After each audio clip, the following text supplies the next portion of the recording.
आज हम पढ़ने जा रहे हैं BA third year 5th semester प्राचीन इतिहास का पेपर फर्स्ट। चैप्टर का नाम है प्राचीन भारत के प्रमुख कर। तो इस चैप्टर में हम लोग जो विभिन्न प्रकार के कर लगाए गए उनके बारे में डिटेल से पढ़ेंगे।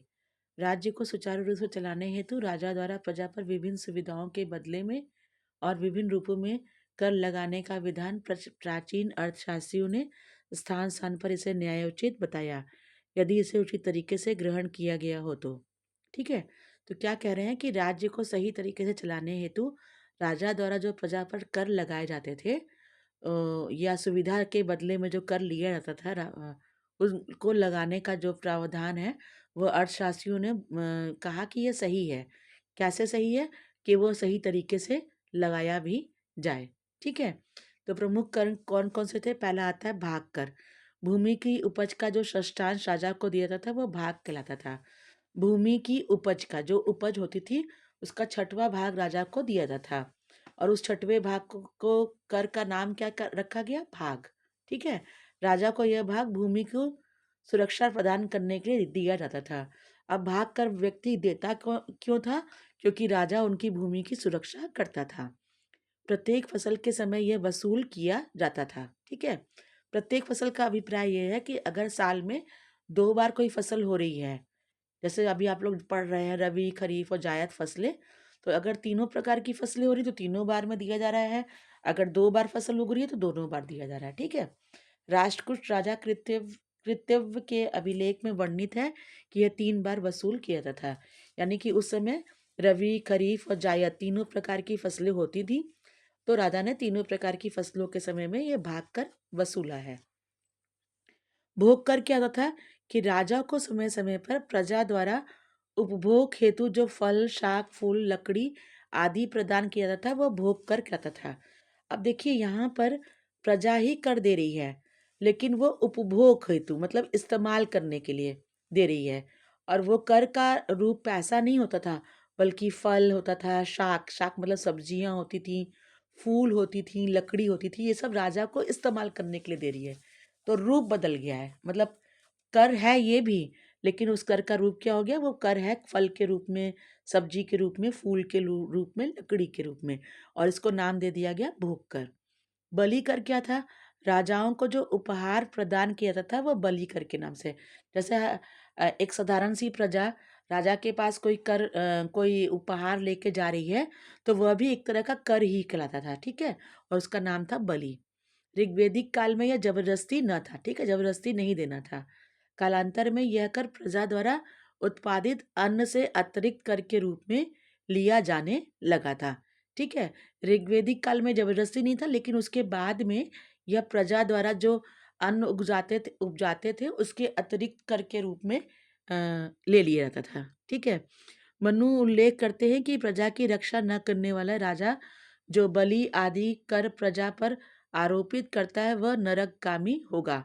तो मनु कहते हैं कि अगर राजा प्रजा की रक्षा नहीं कर रहा है और वह बलि कर ले रहा है, तो ऐसा राजा कहाँ जाएगा? नरक में जाएगा। धान्य कर क्या था? कुछ विशेष अन्न तथा फसल के ऊपर राजा द्वारा धान्य कर लगाया था। ठीक है। कुछ विशेष अन्न होते थे और कुछ विशेष फसल होती थी जिस पर वो ये कर लगता था। हिरण्य कर था। खनिज खनिज पदार्थों अथवा संपत्ति पर लगाया गया कर हिरण्य कर था। खनिज पदार्थ आप समझते ही हैं, संपत्ति भी आप समझते हैं, उस पर जो टैक्स लगा उसे हिरण्य कर। गौतम, विष्णु, मनु के अनुसार राजा द्वारा अन्य वस्तुओं का निश्चित भाग कर के रूप में प्राप्त किया जाता ही हिरण्य कर था, जो वस्तुओं का 50वां भाग था। ठीक है। कितना भाग? 50वां। कर क्या होता था? राजा को अन्न से संबंधित भाग के ऊपर जो विशेष कर के रूप में प्रजा द्वारा जो आय प्राप्त होती थी उसे कर कहा जाता था। देखिए अन्न के ऊपर जो उसने कर लगाया है, ठीक है, उसके अलावा जो वो कर ले रहा था उसे क्या कहा गया? कर कहा गया।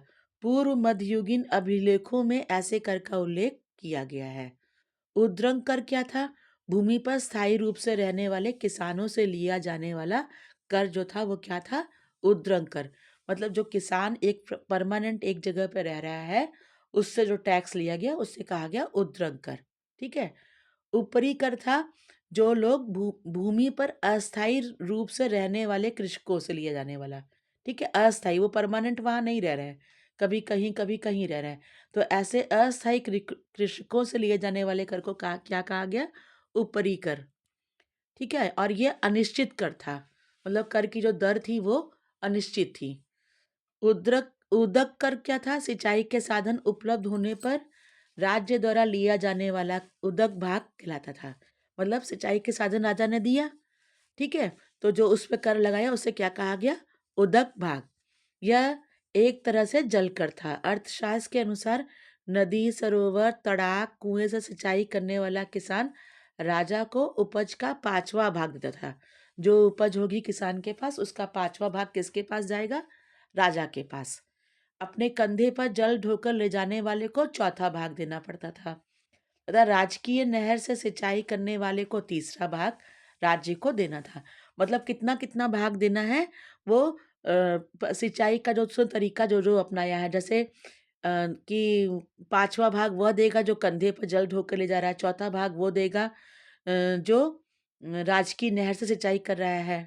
ठीक है, नहीं ये थोड़ा सा मेरा एक बार गलत गलत हो गया, जरा सुनिए ध्यान से। कि देखिए, जो नदी, सरोवर, तड़ाक, कुएं से सिंचाई करने वाला किसान राजा को उपज का 5वां भाग देगा, कंधे पर जल ढोकर ले जाने वाला चौथा भाग देगा, राजकीय नहर से सिंचाई करने वाला तीसरा भाग देगा। ठीक है, अब आता है प्रतिभाग। राजा द्वारा अपनी प्रजा से जब फल, फूल, शाक आदि के रूप में कर प्राप्त किया था तो वह प्रतिभाग कहलाता है। ठीक है, अब वो कर किस रूप में ले रहा है राजा? फल के रूप में, फल दे दो उसके उसके महल में, फूल पहुंचा दो, सब्जियां पहुंचा दो। तो इस कर को कहा गया, नाम दिया गया प्रतिभाग। कूटक, इसे किसी स्थान पर गृह से संबंधित किया गया, किंतु यह हल पर लगने वाला कर था। कूट का शाब्दिक अर्थ है खेत जोतन, अर्थात कूटक का अर्थ सिद्ध होता है खेत जोतने का हल। अतः यह हल धारण करने वाले कृषकों पर लगाया जाने वाला कर था। मतलब जो कृषक था जिसके पास हल होता था, हल से वो खेती करता था, उनके ऊपर ये कर लगाया जाता था। विष्टि, जब राज्य के कर्मचारी यात्रा करते थे तो उनके सामान को ढोने तथा सेवा का कार्य श्रमिकों से कराया जाता था। इसके बदले में उन्हें कोई पारिश्रमिक नहीं दिया जाता था। सार्वजनिक निर्माण में बेगार विष्टि लिया जाता था। अच्छा, अच्छा, सामान ढो रहे हैं वो, ठीक है, और उनसे सेवा कार्य भी लिया जा रहा है, तो उनको पैसा ना दे करके ये जो काम उन्होंने किया, वो उनका जो यह काम करना था वो ही क्या जाता था? विष्टि कर। ठीक है, बेगार मतलब समझते हो, जिसके बदले पैसा राजा नहीं दिया बल्कि मेहनत उन्होंने कर दी, उसी मेहनत को कह दिया विष्टि कर। श्रमिकों को 15 दिन में एक दिन अथवा महीने में एक दिन राज्य को कार्य देने होते थे। ठीक है, ये बेगार विष्टि भी बता दिया गया कि कब कब करना है श्रमिकों को, कि 15 दिन में या तो एक बार और या महीने में एक बार, और वो कार्य करेगा राजा के लिए। ठीक है, प्रणय कर क्या था? यह आपातकाल में लगाया जाता था। आपातकाल जैसे मुसीबत आ गई तो राजा ने जो कर लगाया उसका नाम दे दिया गया प्रणय कर। भूतोवाद प्रव्यय क्या था? विदेशी वस्तुओं पर गुप्त काल में आयात कर लगाया जाता था। आयात आप जानते हो ना, जो सामान आएगा दूसरे देश से उसे कहते थे आयात कर। तो इस आयात कर को नाम दिया गया क्या? भूतोवाद प्रवाय कहा गया। ठीक है, प्रवणी कर क्या था? जल थल मार्गों से भारत का व्यापार बाहर और भीतर के प्रदेशों में होता था। यानी विदेशों में भी होता था जल के माध्यम से, और देश के अंदर भी जल मार्ग से होता था। तो भारत के विभिन्न भागों में व्यापारिक मंडियां थीं, जिसमें भड़ोच, प्रतिष्ठान, उज्जैन, काशी, मथुरा, पाटलिपुत्र आदि सड़कों से जुड़कर प्रमुख थे। इन सड़कों की मरम्मत हेतु राज्य शुल्क नामक कर लगाता था। सड़कों की मरम्मत के लिए जो शुल्क लगाता था, जो कर लगाता था, उसका नाम था शुल्क। ठीक है, गढ़वाल अभिलेख प्रवणी कर कहते थे। गढ़वाल अभिलेख में इसी कर को नाम क्या दे दिया गया? प्रवणी कर। किस कर को? सड़कों की मरम्मत करने की कर को प्रवणी कर नाम दिया गया। इसे चुंगी के रूप में भी परिभाषित किया जा सकता है। इसको एक और नाम से आप जान सकते हैं, वो क्या? चुंगी की। ठीक है, करों की प्रमुख दरें, मतलब क्या उनकी दरें होती थी? करारोपण को प्राचीन अर्थशास्त्रियों ने अलग अलग रूपों में वर्णित किया। भूमि तथा प्राप्त सुविधा के अनुसार कर में अंतर प्राप्त होता है। समानतः कर उत्पादन का 1/6 भाग स्वीकार किया जाता था। यानी आपने जो भी उत्पादन किया किसान ने या किसी ने भी, उसका 1/6 मतलब 6 भाग का 1 भाग राजा लेता था, बाकी 5 भाग किसान का होता था। भूमि कर लिया जाता था 1/4 से 1/8 के बीच में हो सकता था। ठीक है, ये राजा तय करता था।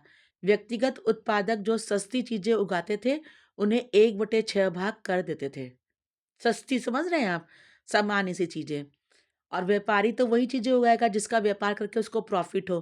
तो व्यापारी जब कोई चीज उगा रहा है या खरीद रहा है या ले जा रहा है, तो वो 1/भाग कर देते थे। वर्षा आधारित भूमि पर 1/4 भाग कर, नहर आदि पर आधारित भूमि पर 1/3 भाग कर, नदी द्वारा सिंचित पर 1/2, ऊसर भूमि पर 1/, भाग कर शुक्र नीति सार निर्धारित करती है। ये जो कर बताए गए हैं, ये शुक्र नीति सार निर्धारित था। ठीक है, ऊसर भूमि आप समझते हैं, जो कि क्या था, बहुत ज्यादा उपजाऊ नहीं होती थी, इसीलिए उसमें कर भी बहुत कम रखा गया। स्वर्ण पर जो कर था वो 1/2 था, चांदी पर 1/3, तांबा पर 1/4, लोहे पर 1/6, शीशा पर 1/3 भाग लाभ में लिया जाता था। चरवाहों की मजदूरी दूध का 1/10 भाग होता था। जैसे कि दूध को का 10 लीटर है, 10 लीटर दूध उसको मिला, तो उसको 1 लीटर दूध कर के रूप में देना पड़ता था। तो आशा है आपको ये कर वाला चैप्टर अच्छे से समझ में आ गया होगा। इससे संबंधित आपको कोई क्वेश्चन पूछना हो, कोई जानकारी चाहिए हो, तो लाइक शेयर सब्सक्राइब करके आप अपने क्वेश्चन को पूछ सकते हैं।